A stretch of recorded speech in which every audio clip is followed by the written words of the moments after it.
معاشی پلان تین چٹکیاں نال درست ہو سکتا، چٹکیاں نال معاشی معیشت چلانا کوئی مسئلہ نہیں، اصل مسئلہ ہے کہ چور بھی کبھی گھر چلا سکتے، جس گھر میں لٹن آوے وہ گھر میں بیٹھ کے کرسی دے کہے کہ آج تو بعد اس گھر کا نظام میں چلاواں گا، ایک وجہ ممکن ہے پر ڈکیت ڈکیتی کرنا آوے تو اتنے بیٹھ جاوے آ کے آج تو بعد تھوڑے خرچے سارے میں مینج کرنا ہے۔ بھائی چوراں بھی کدے نظام چلائیں، ڈکیتاں بھی کدے بعد نظام چلائیں۔ اچھا میں نے ایسا سو کہ کرایہ دار نو کرایہ والے مکان چ رہن دی تکلیف زیادہ ہوتی ہے یا مالک مکان نو؟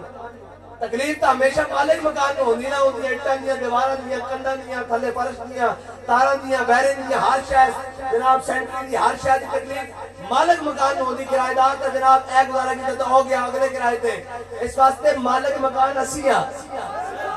اس دا میں ثبوت دینا گلاں نہ نہیں ثبوت دینا، اس واسطے کہ نہ ساڈے علاج بارن نہ ساڈے بینک اکاؤنٹ بارن نہ ساڈے بچیاں دی تعلیم بارے نہ جناب اسی کسی ملک دے اندروں علاج دے بہانے بھی باہر گئے ہیں، بلکہ عمرے دے بہانے بھی جناب ملک چھڑ کے نہیں جاندے اسی۔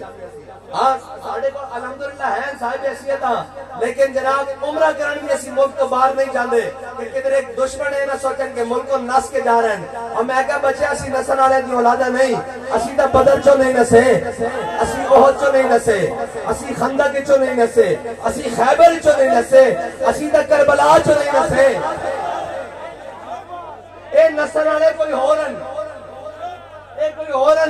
اور نسلان جڑی نس جان، موقع تو اسی نسل والے نہیں ہاں، اسی دا جناب ساڑا جینا مرنا کہتے، اس واسطے اسی مالک